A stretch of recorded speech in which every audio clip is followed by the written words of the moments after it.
Like my grandmother used to say, don't start none, won't be none.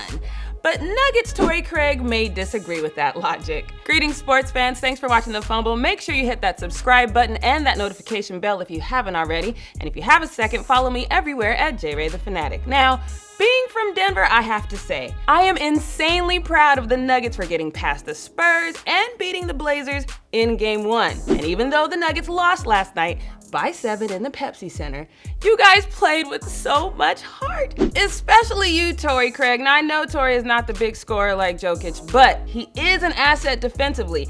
And after this face plant to the leg of Monte Morris, 17 points off the bench for Hood. Collins with a back tap keeps it alive.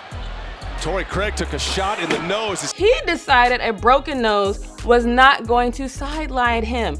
He threw on a face mask and immediately gets a rebound once he's back in the game. Torrey, you get all the praise from me because first of all, that looked painful. Secondly, the air is really, really thin in the Mile High City. And with all that gauze in his nose, poor guy had to suck in all of that thin, dry air through his mouth for the rest of the night. But trust me when I tell you, Jamal Murray is my definition of squad goals. Gary Harris coming up on Enes Kanter. Now the benches, or at least the coaches coming out trying to make sure the benches don't empty. It has been so... I fully believe Kanter running into Torrey Craig after Damian Lillard makes this free throw was truly an accident. But you know what? You're not gonna be out here throwing 245 pounds at my man who's out here playing with a broken nose. Not gonna let it happen. Neither player gets a technical, but in my head, I can just see some Portland fan in the stands talking trash about how Jamal handled the situation.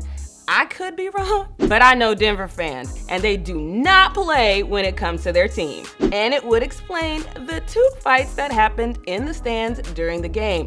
And according to one Twitter user, at least 3 fans were escorted out by the cops for fighting or throwing things. I get it, Mile High City, but just remember, 2 men who actually got into it on the court received a technical, but they weren't ejected from the game. You paid to be there and were kicked out. I know that at that point in the game it doesn't matter, but maybe fighting over a game you're not getting paid for isn't the best idea. I'm just saying. One Twitter user said, Denver sports fans need to grow up. It's a complete drunk fest, whether it's Nuggets, Avs, Rockies, or Broncos. The sports fans that want a good family experience don't go anymore because there's always drunk idiots fighting at the end of the game. I don't think that's true, considering every time I go back home for a game, I always get stuck by the family that has to go to either the concession stand or the bathroom 30 times a game, which I don't mind.